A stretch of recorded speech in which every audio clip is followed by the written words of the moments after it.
This podcast is brought to you by PLI, the Practicing Law Institute. PLI is committed to keeping you ever current on the dynamic trends shaping the legal world. Learn more at pli.edu/ftpod.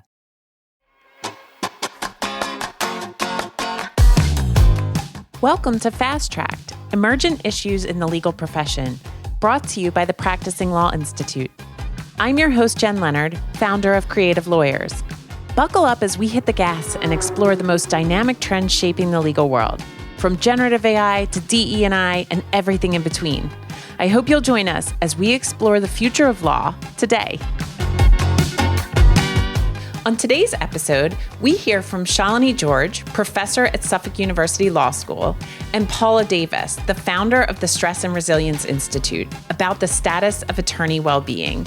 I hope you enjoy this insightful discussion.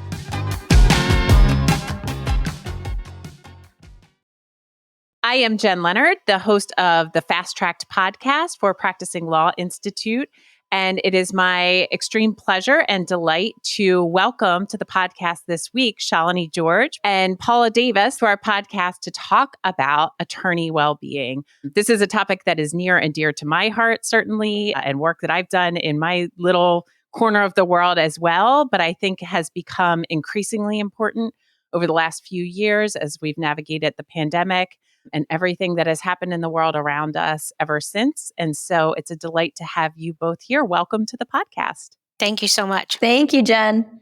So we are sitting here recording this podcast and thinking about all the changes happening in the world around us. Of course, our conversations on this show really focus on a rapidly shifting world and the emergent issues that all of that change creates. And so I'm curious about your thoughts about the state of attorney well-being today. And I'm going to start with you, Paula. How would you assess the state of attorney well-being? What are you seeing out in the work that you're doing? What are the statistics showing us, telling us? What's your thought? I love leading with this question. I have an interesting perspective since I started this work back in 2010. And so when I stopped my law practice and finished my master's in applied positive psychology, I'm like, I'm going to go change and transform the legal profession. And I have all of this, well-being knowledge. And it was sort of, I call it the calm before the calm. And that there were a few, very early adopters of wanting to have these conversations, but really not much at all. And I remember having to spend, I don't know how many iterations of query letters and phone calls with Wisconsin lawyers editorial board because I wanted to publish an article about lawyer well-being in 2010. And they were so skeptical about it.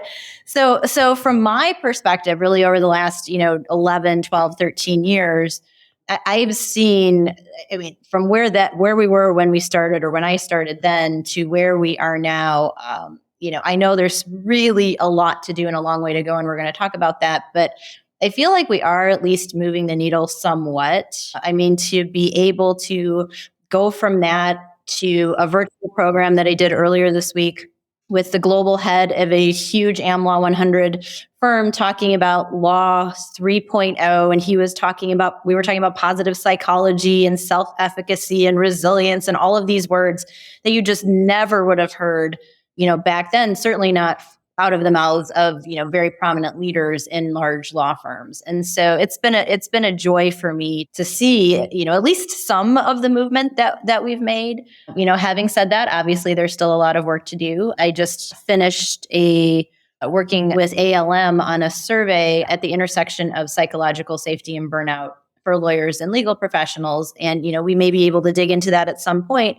But clearly still very much showing, a lot of frustration, not a lot of recognition, a lot of overwhelm, overload, overwork, and what have you. So it's a tough profession. And so we got a lot, we have a lot to do, but we are, I think, making some progress. I love the way that you are framing the experience that you've had over the last 13 years or so. It definitely mirrors my experience working in law school land, where I started in 2013. And when I suggested some programming on mindfulness, on stress management, we actually, first, it was sort of an exercise in persuasion to have people really be on board with it.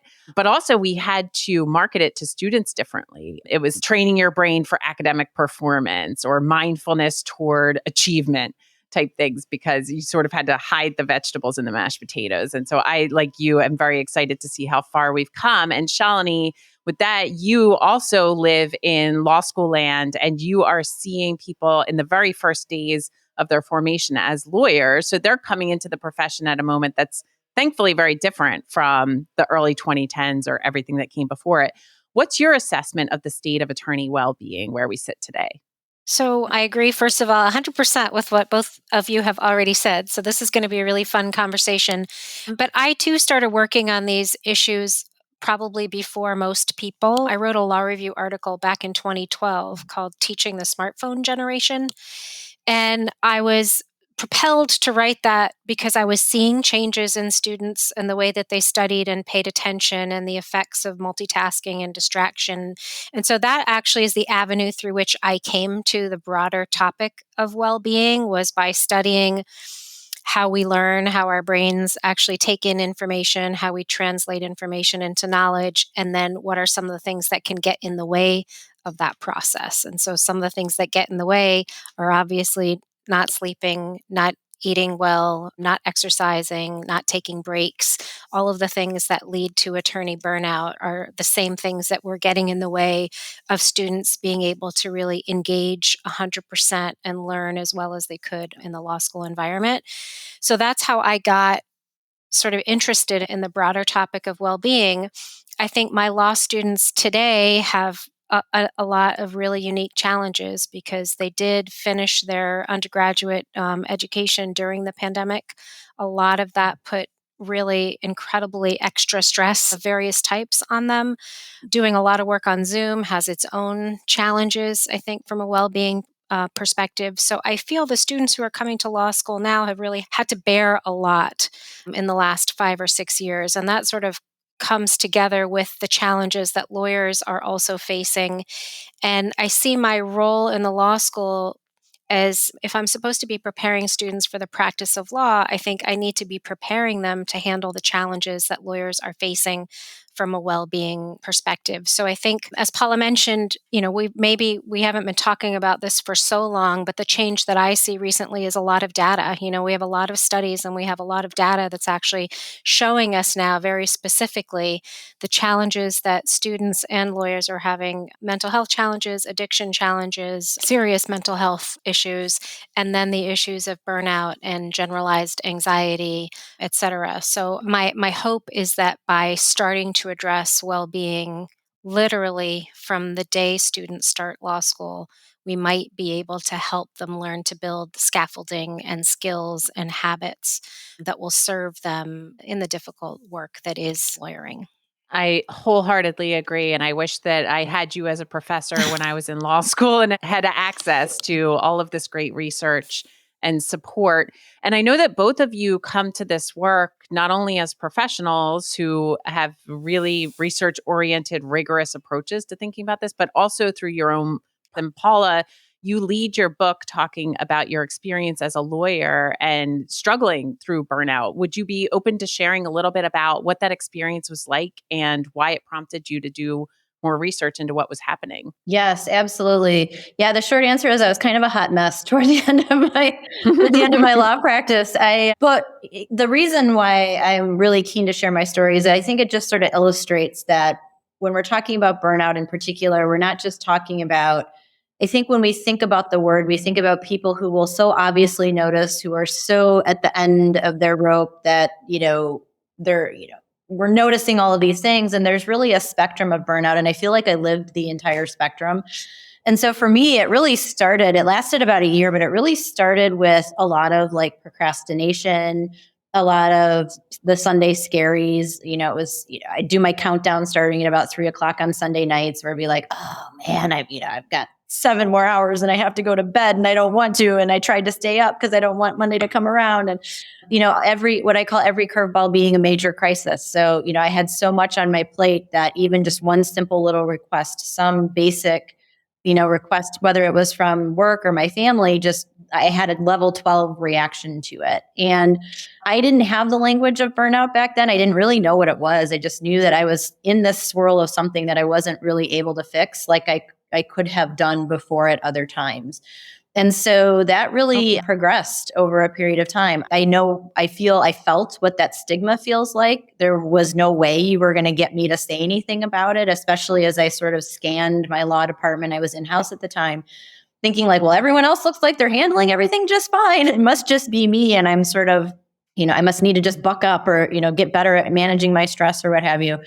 And then that eventually led, burnout I call as a gateway process, and that it can kick the door open eventually to other things. So for me, that was anxiety. So the anxiety that I've had to deal with on and off since my teens really just kind of flared up in a huge way. And I was getting panic attacks on a regular basis. I remember needing to leave negotiations. I was in the middle of a negotiation and I could feel one coming on. And luckily, the place that I was at had an on-site, health center. And so I just booked it over to the health center and I ran in there and I'm like, I think I'm dying. Like, what's going on? And then I ended up in the emergency room twice because I had really bad stomach aches being caused by the stress that I was experiencing. And so that whole arc happened over a period of a year. And so I think it's so important for us to be talking about what this is and what this looks like and what it's not, so that we can start to have the right conversation much sooner in the process, so that we're not catching people when they are truly having significant mental health consequences because of their burnout. So, I go into a lot of detail in my book about how I then figured out that I was going to start my own business, because that was not the first thing that I really thought about. And then it really became important to me to think what could I go learn that I could come back to the legal profession or just to any stressful profession and teach people, so that they didn't have to really feel like work had to suffer the way that I, really went through that process. So that was all of the kind of the framing and the thinking behind how I ended up in the Master of Applied Positive Psychology program at Penn. Well, I'm going to ask you about applied positive psychology in a minute, but I want to just thank you for sharing your story, because I didn't realize until I was reading your book that I have experienced burnout 3 different times in my life. And people have told me, I think you're just burnout. And I think yeah, I know I am. And you hear it, but you don't really understand what that means. And it's something more than being tired. Yeah. But reading your book really crystallized for me that it's a whole host of symptoms. And for me, it was the panic attacks as well. And it happened during my 1L year, 2 weeks after we were done finals. So I was in a movie theater, all the stress is removed. I felt totally fine and could not breathe, had to go to the ER, like you said, thought I was having a heart attack and had panic attacks. And then many years later, started waking up in the middle of the night as a professional with panic attacks. Yes. And when I was reading your book, I thought, that's what I was going through. Yeah. It's exactly what I was going through. Yeah. So the personal experiences are so important to share, blended with the data. So thank you for sharing that. And Shailini, I know you've had your own personal experiences that have also contributed to your desire to help other people equip themselves with tools. Would you be willing to share a little bit about your experience? Definitely. And I'll just say I shared a number of things in my book, which when I was getting some opinions on it, I was sort of cautioned against revealing some of the things that I reveal in the book, because there was a thought that maybe that wasn't professional. And I felt very strongly that it's really important to share these stories. And as a law professor, I think it's very easy for students to assume that I must have done really well and things come easily to me, and I can't really appreciate or understand what students might, the challenges that they might have or burdens that they may have come to law school with. So I'm very happy to talk about things that are out there. And just as a funny aside, when I wrote the preface to my book, I put in a whole bunch of details about everything that was happening in my life. My publisher was like, whoa, okay, let's just how about if we generalize a few things and take a couple things out? But the gist of it is that my father, and this is going back, really far in life, but my father had heart problems, and that started when I was in the 4th grade. He had a heart attack when I was in the 4th grade. And I grew up in an environment and this is in the 1970s, so things were a little bit different then. He had 2 heart attacks, he had 2 bypass surgeries, and he passed away 21 years ago. So that was a large part of my childhood, was learning about heart disease and our family sort of taking charge of how should we be eating. I saw my father get up and exercise every single day after that. He used to get on a treadmill every morning, regardless of what was going on in his life. And I think a lot of that, more than I realized, became ingrained in me. And I have always, I think, managed my stress and anxiety through scheduling, making sure that I schedule the things that I know are important and beneficial to me. So, with that as a backdrop, I have navigated a number of things over the years, but it all sort of culminated in 2019. My mother was diagnosed with lung cancer, and she passed away 3 months after she was diagnosed. That was exactly the same time I separated from my husband of 22 years, and I was due for a sabbatical. So I found myself on a sabbatical in the fall of 2020 during the pandemic. There was no traveling, there was no doing anything except really spending time at home. One of my sons was home doing college from home, and I had decided to write this book. And I found I really needed to dig into what did I really believe and how did I want to write this book. And I really wanted to write it as my voice speaking directly to students, not really from an academic standpoint. I had written some law review articles and scholarly things that you're supposed to do in law school, but I wanted the book to be me talking to students directly. And I realized as I was writing that there were a lot of habits that I have as a person that are really the things that got me through some of those times. I would tell people sometimes all of the things that I had going on simultaneously, and I don't know how many people ask me, how are you getting through this? And my only answer was that I just kept doing all of the things that I had always done. I went to the gym to see my friends. I just clung to those habits of practice that I think I came to understand were so important and so key to who I am as a person, but also were the things that I could fall back on just to get me through day by day. And I put a lot of that angst into the writing of my book and the work that I've been doing on well-being, with the goal of helping students understand that taking care of oneself, like self-care is not self-indulgent, I like to tell them. And for us to stop thinking about self-care as something that is separate from doing well, or, performing well in law school or performing well as a lawyer. Like, we think that we have to be focused on studying and getting A's or writing the best brief or, killing this oral argument, and that self-care is something on the side. Oh yeah, I should go to a yoga class, or, we really minimize self-care. And I've really tried in my work to bring the two concepts together of self-care being really a key component to doing well. And I think I believe in that so much as a person, and I have relied on that myself. And I think that really has been a key part of where I've tried to take this work. Well, I think it's so important that both of you shared these stories in your books, because in my experience working with law students, it took me a few years, Shailini, to share any of my actual experience with Yeah. well-being with students, because like you're saying, I felt like I need to be this role model to them and I need to embody the professional that I want them to become. But the reality is that professional is a human being who has a complex, mental health, physical health, all the things that going into being a human. And once I started sharing some of those stories with students, I really felt like it helped them, particularly the ones that were struggling in the same way that I was. And I started to see it less as, feeling, Paula, like you said, like a hot mess, because I felt that way at different points, and starting to feel like it was a service that I could provide. And I had never thought of it that way. And I really love, Shailini, in your book, that you frame well-being as brain health. And I wonder if you could expand on why you frame it in that way for lawyers and law students. Sure. And it goes back to that same idea of trying to ensure that we don't think of exercise and nutrition and social connection, grit and resiliency. Like, we don't think of those things as being separate from the ability to perform well academically or in our work.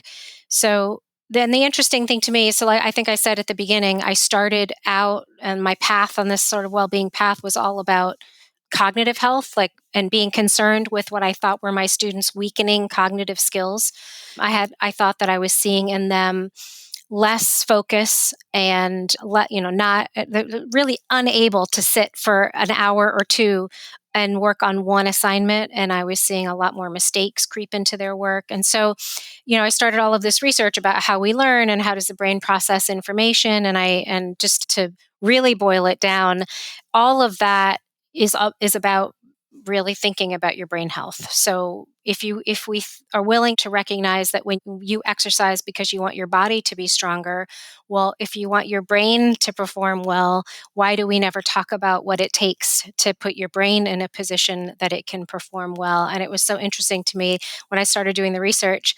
It was like, oh, all the things that I love to do, go for a walk, go for a run, eat healthy foods, make sure that you have a lot of social connection during the day, even if it's just saying hello to someone else walking their dog, but really, breathing some fresh air, engaging with the world, chatting with people, smiling back at people, having some sort of spiritual connection, and all of these things that. And I'll talk more about students than attorneys in this respect, because what I hear from my students all the time is, oh, Professor George, I have to stay in the library till midnight. And I always want to say, but do you? Like, what are you really accomplishing 10 o'clock or 11 o'clock at midnight? And really helping them understand that they're not putting their brains in the best position to learn and retain information without thinking about all of those other aspects of taking care of themselves. So I came to the concept of looking at brain health really as a hook, that if I can convince law students and lawyers, like, obviously you care about how your brain performs, well, look at all the things that you can think about, and you want to say that those things are important and you don't have time for them. Okay, well, maybe you don't care about your physical health right now. You think you'll care about it later. It's not going to get easier, right? It's not going to get easier after you graduate from law school. So the idea is to help them build those habits while they still have a little bit more control over their lives than they will in the working world. It's fantastic to introduce them to that so early. I always say that lawyers are only hired for one thing, their brain, but we have Yeah, historically absolutely. done a terrible job at actually thinking about how to keep our brain healthy. So we've talked about, and Paula, in your book, as Shailini said, and we just talked about the importance of stories. In your book, you talk about the blend of science and stories to help really make a persuasive case of the importance of well-being. So I'd love to move a little bit from the stories part to the science part and learn a little bit about the work that you've done, Paula, on burnout, because I want to start by asking what causes burnout, and maybe we'll start there. And then I have a follow-up question I want to ask you about the causes. So could you start by describing some of the causes of burnout and what we've talked about, the manifestation of what burnout can look like, but if you want to add any additional detail there as well. Sure. So I'll talk about a couple of pieces. So there's the three big dimensions of burnout I oftentimes will talk about as a way to help people differentiate the difference between stress and burnout. Because a lot of people ask me that. They wonder, how do I know if I am actually crossing over into something that looks a little bit more like burnout? And so there's three areas for folks to remember. And so the first big dimension of burnout is chronic physical and emotional exhaustion. The word chronic is important because we all have tired days and weeks and things like that, but it is like you can't pull yourself out of it and it just keeps going over a period of time. And I think that's important because to know, because we're starting to, I feel like, overuse the word burnout, and that we use it to describe any instance of stress or tiredness or overwhelm that we feel. And in reality, it's just one component of it. And the second big dimension or component of burnout is chronic cynicism or frustration. And so, I would roll into my office and I'd say hi to everyone, and I would go into my actual office and close the door when I was practicing and think to myself, please don't anyone bother me, please don't anyone call me. And outwardly I was very professional with my business clients, but inwardly there was a lot of eye rolling going on. So it's this mentality of like, oh man, can you not figure this out on your own? Like, you're not going to listen to my advice anyway. So why are we even talking about this? Kind of that frustration piece creeping in about people. And then that leads to this third big dimension, which is a sense of inefficacy, or this sort of why bother, who cares kind of mentality. Like, it doesn't matter anyway what I do. It's like, this is just the way of the world and I'm frustrated and this is how it's going to be. And so when you notice those three pieces, and so burnout is all three pieces of the puzzle. It's not just the overwhelm or exhaustion piece, it's all three components. And so that's an important factor to consider to help you think about, all right, am I going in that direction, or am I, no, it's something that looks a little bit more like stress. So that's a big piece of it. And then my favorite idea to talk about with groups, because this is where so little of the burnout direction has gone, is that if we're noticing, if we're feeling a sense of burnout and we're noticing it in our schools or in our workplaces or what have you, we have to take a step back and look at what's really causing it. Like, what are the root causes of it? And the research gives us 6 really big kind of buckets or entryways or pathways to think about the causes. And so the first one is one that I hear across industry, I would say by far has been the biggest driver, and that's unmanageable workload. We have a huge workload problem in our workplaces. And the legal profession obviously is no exception to that. But I think it's one of the biggest workplace well-being challenges that we have right now is work sustainability and overload of work and unmanageable work. So that's a big one. The second one is lack of recognition. And this one surprised me at how prominent and prevalent group after group, leader after leader in law, outside of law would say, like, we just don't do this or we don't do it well. And that's everything from not hearing thank you. It's not hearing any sort of positive feedback. I hear from from people sometimes that I feel like I'm working at a certain level, but my title doesn't match. Sometimes for people, recognition is, could you invite me to that important meeting? Could you let me do something that's a little bit more prominent facing within the organization so that people can see my expertise and so that I'm, known, within my organization.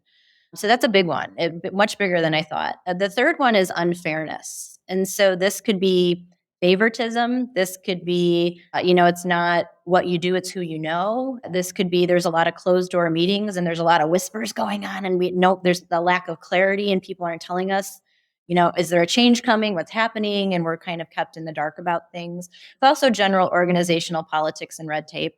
And it's frustrating for me. I got to get something done and I've got to fill out 3 forms and talk to 7 people and finally I'll get an answer to something.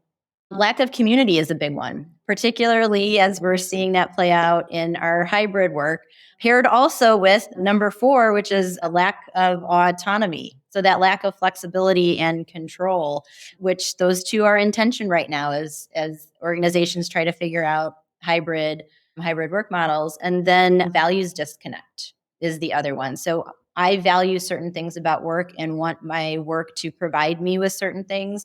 And my work environment just values different things. And you see this in the legal profession all the time. The value placed on money and the value placed on prestige and the value placed on, you give up your life if you come to, work at certain places and it's, your life needs to become solely about your work.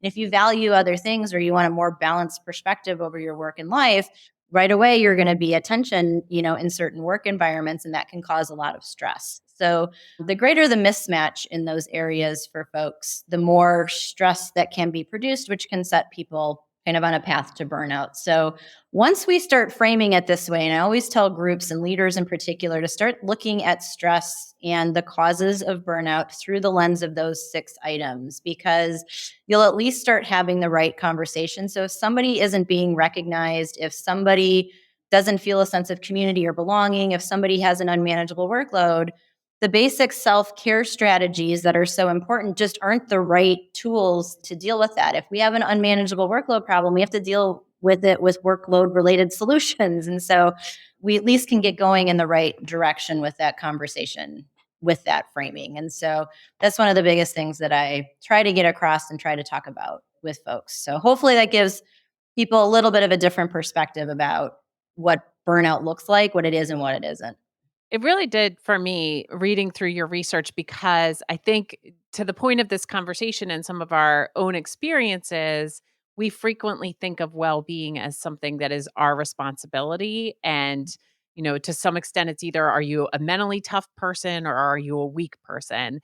And the way that you frame these 6 factors, workload, lack of recognition, unfairness, lack of community, lack of autonomy, and values misalignment, almost all of those sound to me like things that are created in your environment through the community that you work with and through leadership and have very little to do actually with what you come into the equation with. So I think that's really interesting. And then I want to think about those environmental factors and come back to Shalini as well, because you said you started your work with law students in 2012 when you were seeing them begin to be distracted by technology and all of the things around us. Now we're in 2024 and we are surrounded by going back to 2012 seems like innocent I know, days quaint. in terms, Yeah. right? Yeah, It I feels know. like we had I so love much that. luxury to focus, right? And now we have so much volatility around us, so much uncertainty. Paula, you talk about VUCA concepts, and remind me what VUCA stands for, the four letters. Yeah, it's volatility, uncertainty, complexity, and ambiguity. So that's like work right there. Mhm. Right. That's life right now, right? And that's a Yeah. phrase that comes from military training, right? Yes. That you're in a Yes. VUCA environment and you're trying to make decisions. So, Shailini, our students now are in an even more VUCA oriented environment than when They we are. thought they were in a VUCA environment in the early 2010s. So, what strategies are you helping your students develop and recommending for developing lawyers that would also work for practicing lawyers to try to get our arms around how to approach our lives and our work in this increasingly volatile environment? Yeah, what a great question. And thank you, Paula. It was awesome. I wrote down the whole list. And those are some of the things actually that we talk about. So, but I have a bunch of different thoughts, Jen, but I'm going to try and streamline them. So, the reason I really focus on the distraction and multitasking issue with students is because that is something actually it affects all of us. It's very hard for people these days to do one thing at a time. Even right now, I'll bet each of us is thinking, I wonder if I got an email or if someone's trying to reach me. I wish I could check, and that kind of mentality is going on all the time where people are rarely, if ever, these days doing one thing at a time. And what happens when we operate like that is it does overwhelm us. It unnecessarily drains your brain's resources. It does lead to a feeling of being overwhelmed and burnt out because there's this feeling that we're juggling so many things all the time and we can't control it. And what ends up happening from my perspective as a professor and when I see my students is we make mistakes. That's when mistakes happen so easily. And just to bring a little AI into this conversation, it is very scary these days, the things that I sometimes see turned in as a final assignment or even emails or texts that you get because people are finished. I shouldn't say people, co-pilots and the such are finishing our thoughts for us, but it may not be the thought that we intended and we hit send, before we realize. So not slowing down and not kind of paying attention to one thing at a time has really negative consequences for the quality of our work, but also for our well-being. So back to Paula's list, though, and what we can do to help students. Just one example, and I recognize that this is not something that's easily doable for everybody, but I have the luxury at Suffolk of teaching a 1L elective course that I've developed called Professional Identity and Wellbeing. And in that class, we talk really specifically about the issues that we're talking about today. So I think part of this, we started at the beginning talking about stigma too. Part of this conversation is acknowledging for law students that these are challenges that you will have.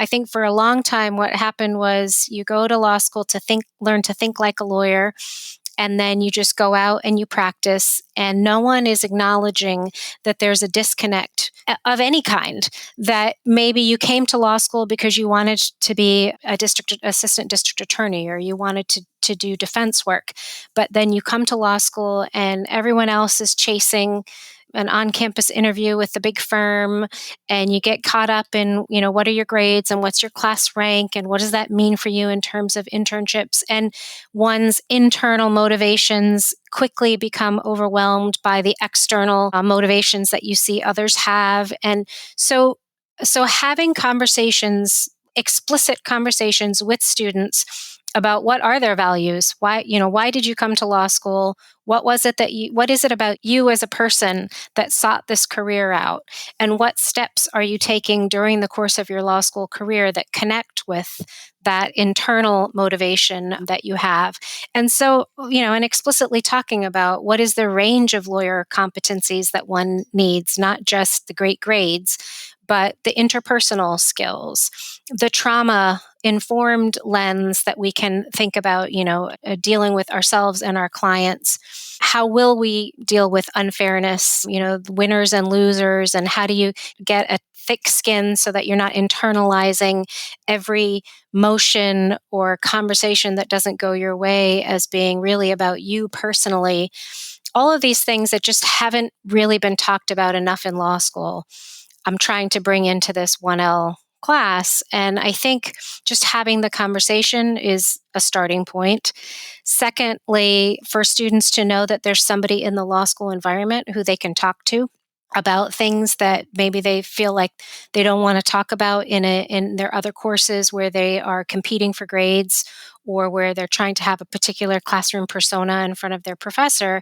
Having a class like mine, which is a pass no pass class, and where we talk about some of these issues, students know that I am somebody they can come to, and they do. I hear about a lot of their struggles, and I can help guide them to the proper resources, to let them know that they're not alone, to put them in touch with others who might have similar concerns. So I feel one of the big things that we can do, and the new ABA standards on professional identity formation are sort of encouraging law schools to do more than some law schools may have wanted to do, but to bring those conversations about professional identity and the various challenges that we'll face, internal and external, is how I'm trying, the primary way in which I now am trying to do that in the law school environment.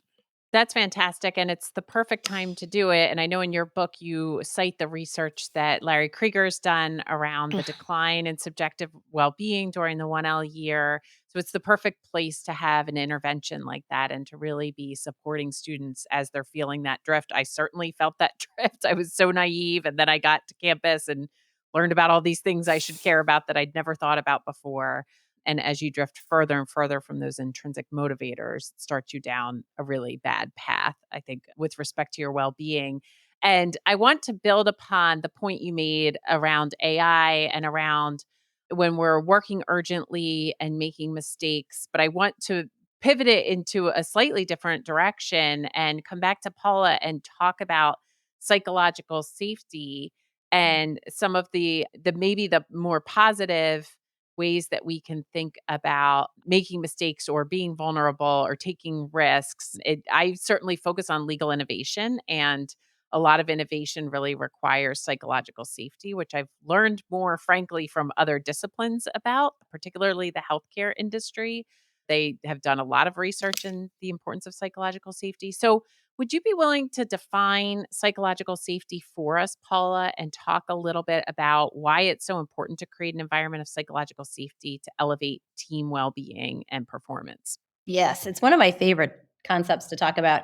And it really is a foundational aspect to good teaming and good lawyering. It's not a nice to have. The research has been pretty crystal clear showing us this is a foundational need to have aspect for teaming well. And really it's the belief that you can show up to work to your team first and foremost as yourself. So you can be, I always felt like I had to be Paula the lawyer instead of just Paula the person. And so I'd drive to work and I would park my car and I would like leave Paula the person in my car. And then I'd put on like the Paula the lawyer cape, whatever kind of visual I had for who I had to be is like in order to be whatever a good lawyer was in my mind. And so it's the belief that you can show up truly as yourself, that you can respectfully push back, that you can disagree, that you can raise your hand 7 times and say, I have no idea what you're talking about, that you could maybe have an idea about an argument to present or the way that a deal should go, and you haven't maybe thought it through all the way, but you can voice those half partially thought out concepts, and you can do all of that without the fear that you will be somehow singled out, penalized, whispered about after the meeting, or somehow thought less of. And so when you have that mindset, when that belief is cultivated, it's really powerful. It's also really hard to do because at the essence, you're talking about trust and it's a practice. And so you don't just show up one day and do a little bit and then leave it. It's a very consistent, kind of place where we all have to be in the context of our teams. And, in my book, I talk about different strategies that leaders can do, different strategies for the entire group to kind of focus on. I think Dr. Amy Edmondson, who's really the leading researcher in this and voice in this area, would probably position psychological safety as a little bit more of a leader-based concept But I always tell leaders, especially legal leaders, saying, I don't know, acknowledging the limits of your knowledge, things that we are loath to do as lawyers is one thing that you don't have to stand up and say, I have no clue what we're doing, but you can say, like, this is the first time I've seen a case unfold this way. What do you all think, team, would be a good approach for this? And we forget that as we continue on in our practices. We've got to have the answers, and we got to, be the leading voice and what have you. And admitting those moments of, challenge or struggle can be really powerful because it signals to the rest of the group, okay, we're in this together. I don't have to be perfect. I don't have to show up knowing all of the answers. I can ask questions and we can, kind of figure it out. We can figure it out together.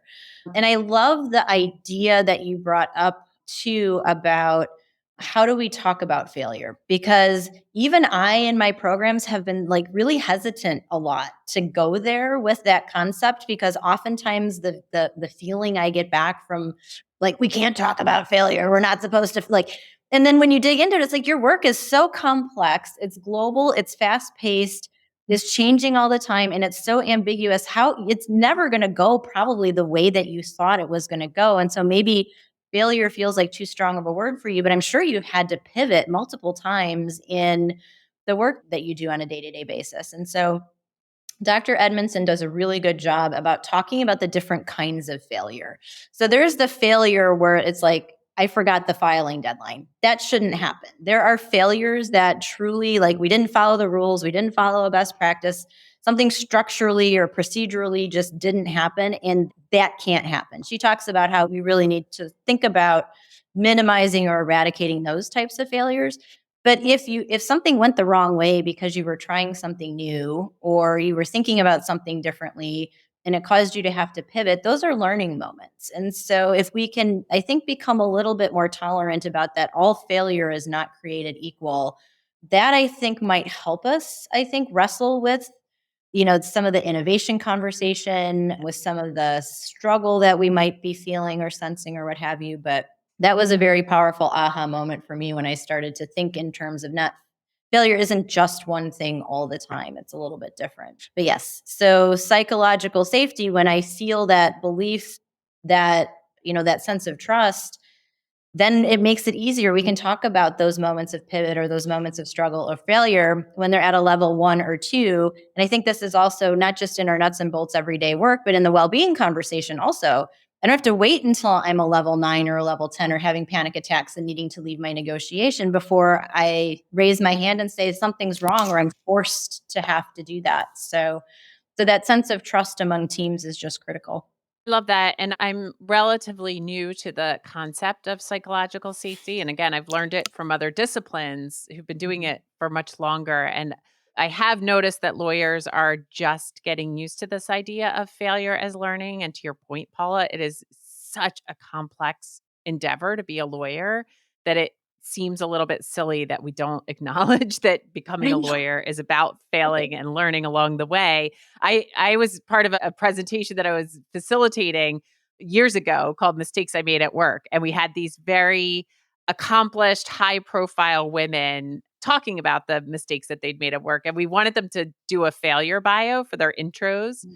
And I had to keep sending rewrites because they weren't really failures. They'd say, I applied for these 2 great jobs and I got them both. And I decided to take this one. I said, that's not really failure. Yeah. That's just making a choice. So I think we're just getting used to this concept. And Shailini, working with new students, and I saw in your book you cited Judge Krause's great article that she wrote with Jane Chong about the scaffolding and the conversations that we need to have around the idea that this is a complex profession and skill set that you're developing. And we haven't done a great job in the junior years of practice at helping people feel psychological safety. I'll also say, to juxtapose 2 experiences I had, I used to work with somebody in the legal profession who used to grade everybody after a meeting on how they performed at the meeting. So of course, your takeaway is I better perform really well in this meeting so that I achieve a higher score. Well, all you could think about is the grade then, I'm sure. Totally. Well, research will tell you, I mean, as soon as you're in that mindset, you're not going to remember half of what they're talking about. You're going to forget what you're supposed not focused. to say. Yep. Oh. No, it's terrible. And Amy Edmondson talks about performance cultures versus learning cultures. And in that environment, I was definitely always in performance culture mode. And it leads to a lot of the burnout that you're talking about. And my colleague, John Holloway, with whom I taught a lot of classes at Penn and who was also part of the MAP program, used to talk about how that feeling of being in that constant state of psychological lack of safety means that you are so focused only on survival and only on, this limited window of performance, and you miss so many other opportunities at expanding your ability to do things differently. And then I started working with my colleague over at the School of Design, where they actually do a lot of work around failure and experimentation and giving feedback. And we would laugh in meetings, and like the laughter itself was almost medicinal, right? It felt like you could breathe a little bit. And so I'm curious, I know you both talked about this in your books, what you think the role of joy and laughter and play is in the practice of law, because I don't hear a lot about it. And I sometimes feel like we suffer from a lack of play and joy in our work. Shailini, maybe I'll come to you first, and then Paula. Sure. I'd love to hear your thoughts. If it's okay with you, Jen, I wanted to comment on a couple things that Paula said about please. Psychological safety, sort of in the law school environment.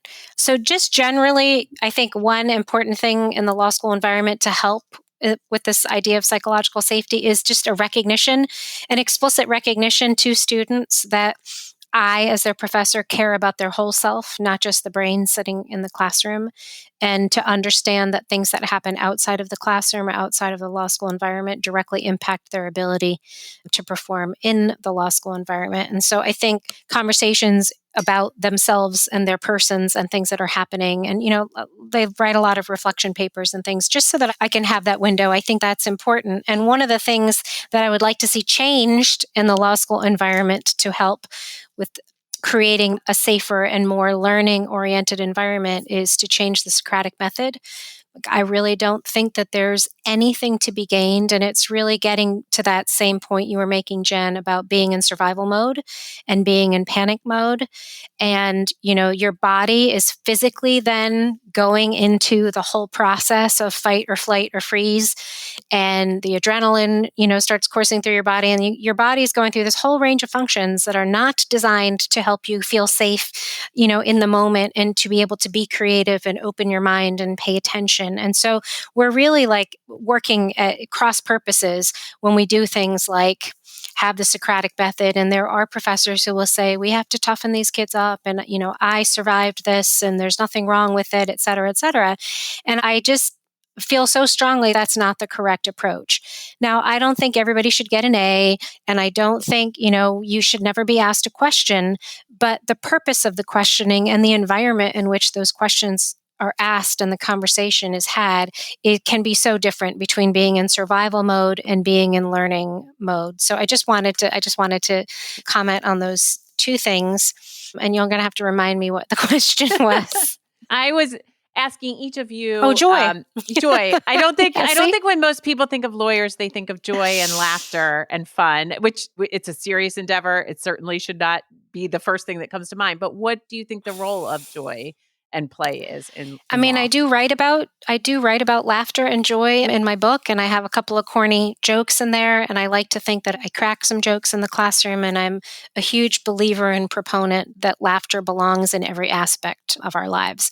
It's not only a stress reliever, but it's something that enables you to make connection with other people. And so I think if we look back to the factors that Paula was talking about leading to burnout, there's no joy in any of that. It's when we are joyless and laughterless that we are really like heading down that path. I think that getting to the worst levels. And so again, maybe there's not a lot of humor in the Socratic method. I think there's no reason why we can't laugh as we're learning. And I think everybody benefits from that. Paula, yeah, tremendously, yes. And so I'll kind of take you through, I've had my own experience, my own journey, sort of thinking about the role of positive emotions and joy at work. Because when I left my law practice and started in my positive psychology studies, I still had a lot of that lawyer cynicism and burnout cynicism. And I'm like, we're going to talk about positive emotions. And I think I even asked in class, like, how am I supposed to like pitch this to a lawyer or lawyers at a law firm? Like they're going to laugh me out of the room, if I start coming in talking about positive emotions. And then I dug into the science of it. And so Dr. Barbara Fredrickson was one of our professors, and she's really one of the leading researchers in the just powerful science behind positive emotions. And so I kept an open mind and really dug into her work. And when you dig into it, you realize the power and importance that they carry in how we just deal with our day-to-day stuff and stress and everything in work and in life. And her theory is called the broaden and build theory of positive emotions. And she digs in very rigorously and talks about when we have enough positive emotions, when we increase our diet of positive emotions in the right way, it broadens our mindset so that we are, to Shailini's point, able to take in more information, and we're able to remember details, and we're able to pay more attention and focus and all of that. And it builds our resources. So people want to be around other people who have some joy or smile every now and again or what have you. And so it can build our connections with other people as well. And so it's really powerful. So I first, send people to her work because the science that she does around it is so powerful. But then when I transitioned out of Penn and started to do my work with the US Army, it also really struck me there because the soldiers were working on an exercise, and I was listening to a couple of them talk about really an armed conflict that they had been part of during one of their deployments. And they were laughing about it. And they were talking about, when they were talking about what made them resilient in those moments, they were focusing so much on humor. And I actually like stopped them. And I was almost a little like off put by their conversation. Like, are you not taking this seriously? Like, why are you laughing about something that's so serious? And they just looked at me and they said, ma'am, if we didn't do that, we wouldn't get out of here. And so that was another aha moment for me to think like, they're not being like unrealistic or making light of something. They're using positive emotions and humor as a coping mechanism and as a resilience builder to get themselves through significantly stressful moments in time.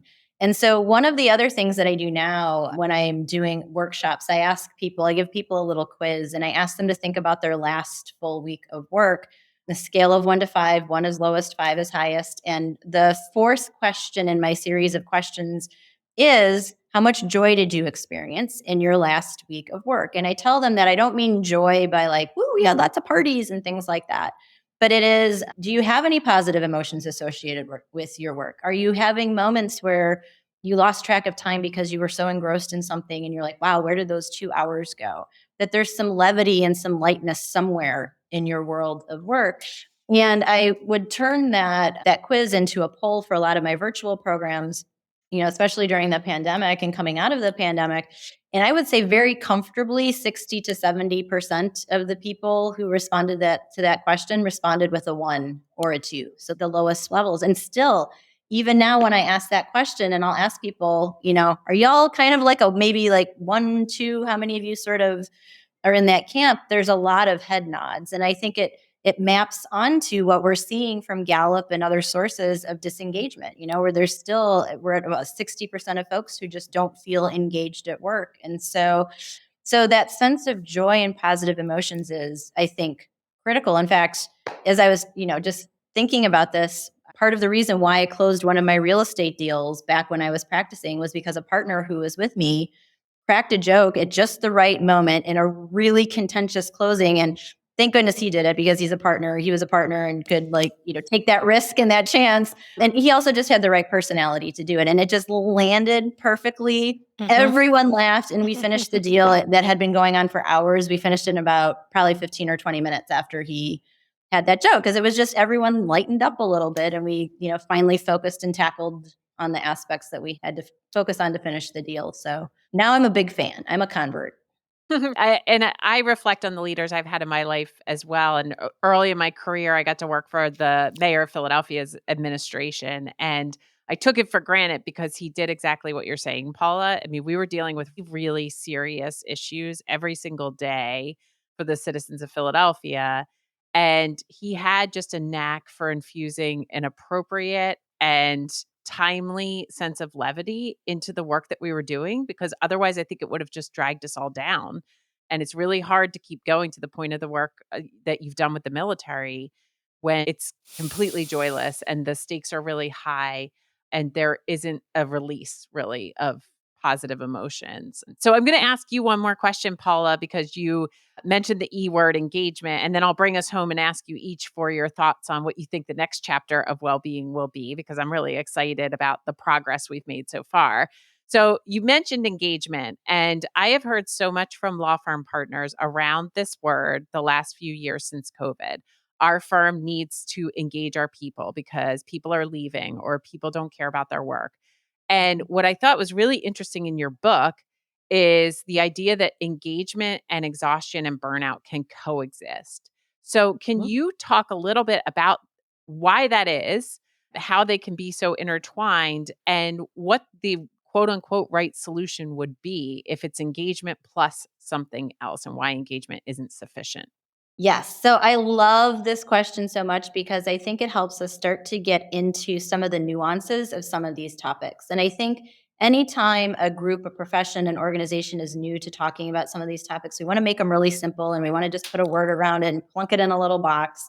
And then, kind of use some simple strategies and say, woohoo, we did it, which is a really great place to start. But when you start to unravel the complexities and the nuances of a lot of what we're talking about, you see some of these types of intersections emerge. And this was absolutely fascinating to me, but it helped me really start to explain why I was seeing it so much, and more so in my one-on-one coaching sessions, and more so when I had a chance to talk to a lawyer individually, perhaps, or they would reach out to me with a question about burnout or just wanted why I was sort of stumped or why I felt like they felt puzzled. And it was because if you go back to the three dimensions of burnout that I talk about, there's that chronic exhaustion, that chronic frustration or cynicism, leading to that sense of why bother, who cares, that sense of inefficacy, as the research calls it. So, what's showing up for a lot of people is that exhaustion and frustration duo. So, they're under resourced, the unmanageable workload, whatever the factors are that are driving those two components, but they haven't gotten to that disengaged point yet. They haven't gotten to that why bother, who cares moment yet. They are still very keenly aware that they've got energy left in the tank, or they've got something that they can contribute, or that their skills and their talents can lead to help within some organization. And so they're really frustrated about their situation at their current location, their current firm, their current corporate legal department, or what have you. And so I talk to leaders about this because it's a really important intersection to think about, in part because there's a lot of turnover in tension with this group. So you can imagine if I'm frustrated and I'm exhausted, but I still feel like I can contribute and I have a sense of confidence about my work and a sense of impact about my work, I'm not getting my needs met, essentially, is how they think this through themselves. I'm under resourced. And so if this firm or place isn't meeting my needs, maybe the place down the street will. And so I'm going to now pick up that phone call or talk to the recruiter when they call, or start looking and asking my friends for other suggestions, because I want to move to a spot where those resources will be built back up, and that will alleviate some of the exhaustion and frustration piece. So it's a really important, it's one that I've seen on the rise. It's an intersection that I've seen on the rise. And so I think it's just really important for us to understand that sometimes engagement is talked about as the opposite of burnout, so that if we could just build up engagement, burnout will go away. And I think about engagement more so as like a positive counterpoint to burnout, but it's not fully its opposite. And I could go into tons of detail about the different research strands with that, but I won't. But it exists, and so just thinking about the interplay and the complexities between those concepts, that engagement is certainly part of the puzzle, but it's part of the puzzle. There are other things that we need in order to create an environment where people feel that sense of sustainability and adaptability and inspiration, and therefore want to feel an increased sense of engagement. So engagement is a positive counterpoint to burnout, but there are other things that we need to think about if we want a truly engaged and thriving workforce. The engagement aspect is one piece of it, but there are other components, other things, other skills, other ideas that we need to draw into the conversation if we truly want to get to thriving and well-being and all of these good things we want to see. That's fantastic. And I would encourage people again to read both of your books and to learn a little bit more about the research around engagement because I found that really interesting. It also struck me that I frequently think this that lawyers are predisposed to some of the well being challenges that we have because we're so conscientious, because we're so engaged in our work from day one. And so I think we have a tendency, and physicians are probably similar to this, to get very far down the road to burnout before realizing where we are because we remain engaged even when we're struggling. So we are getting to the end of our conversation here and I just want to ask each of you very quickly what you view as the most cutting edge work being done in attorney well-being or where you see us headed next now that we've made these strides. Shalini, I'll start with you and then I'll come to you, Paul, to finish us off.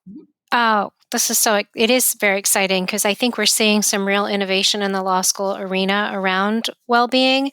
The thing that excites me the most, Jen, is that I think there's been a lot of programming that's been done in the past that's been run through, say, the Dean of Students office or sort of volunteer activities that we hadn't always seen students engage or participate in. So Wellness Wednesday or Fit Friday or Taco Tuesday or, whatever cute term you come up with to try to attract students to activities that we know are good for them, they weren't doing.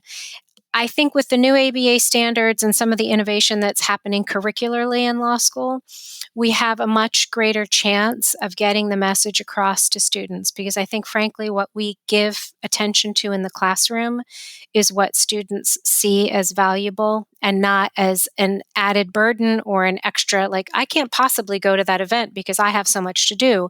When you bring it into the classroom, you really highlight its importance to law student and lawyer well-being, and it sends the message that these are skills and ideas that are a necessary part of the law school learning experience, not just contracts and torts and property. Not that those aren't all super important, but I think the innovation that I'm seeing curricularly is hopefully sending that message to students in an even greater way than some of the programming that was being offered before. So I'm excited to see. When I started preparing my class, I did some research across the country and one day there were 30 classes like this, and the next week there were 50. And when I proposed it to my faculty last year, there were 70. And I really hope that's a trend that's continuing. And I'm excited about that. And I will just also add, I sometimes worry that there is a little bit of check the box well-being. And I hope that's not the case. I hope that it becomes self-perpetuating because both faculty and administrators and students can see and feel the value. 100% agree. And Paula, what do you see on the horizon for the attorney well-being movement? What's the next chapter? Yeah, so I would say, just to capitalize on that too, I do see a lot of check the box learning. And so part of what I feel like my mission is to not, we don't necessarily have to completely get away from that, but I think we have to start making the next steps toward having more of a systemic conversation. And so trying to talk about these concepts and well-being and thriving and all of this at the team level. So not just what makes individuals resilient, but how do we create resilient teams? I've had a couple of firms be willing to talk to me about resilience at the organizational level now coming out of the pandemic. What does resilience look like for our entire organization? And particularly really needing to focus this message at the leadership level. Whether, I've had firms define leader at the mid-level associate on up and what have you, but the highest levels possible, really breaking down the business case for them and starting to introduce that and seeing that a lot of the way out of these problems is going to be through educating leaders in certain, we don't have to wildly change our culture, but simple, but very targeted strategic ways to be thinking about the psychology and some of these skills that if you just deployed them in a different way, you could see really large outcomes when it comes to the positive benefit to a practice group or a team or to the organization. And so I think that the education piece, but I also would love to be doing more coaching at the leader level around these topics with lawyers and just really helping them on a one-on-one basis see exactly where their entry points are in their day-to-day to be able to grow and develop these skills and concepts and sort of steer their teams and practice groups into a more positive direction. So for me, that's where I'd love to go with it and where I think it's a really important next step is to get to that level. Totally agree. And I'm grateful to both of you for leading the charge and for this conversation where we got to reflect at the beginning on how far we've come just in the last decade as a result, in large part, from each of your leadership in your arenas. And I love this conversation thinking about from the very first days of being a lawyer all the way through lawyer leaders and how we can take all of them into the next chapter. The books are Paula Davis's Beating Burnout at Work and Shailini George's The Law Student's Guide to Doing Well and Being Well. Paula and Shailini, thank you so much for joining us on Fast Track. And kudos to you for your work. And I'm excited for our next conversation to see how much we've progressed. Thank you so much, Jen. Thank you. Thanks, Jen.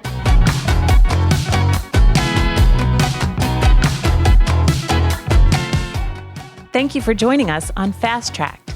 I hope you enjoyed this fascinating conversation as much as I did. Visit pli.edu for more insights, education, and resources for navigating this dynamic landscape. And until next time, stay curious and stay adaptable as we work together to chart a course into an exciting future.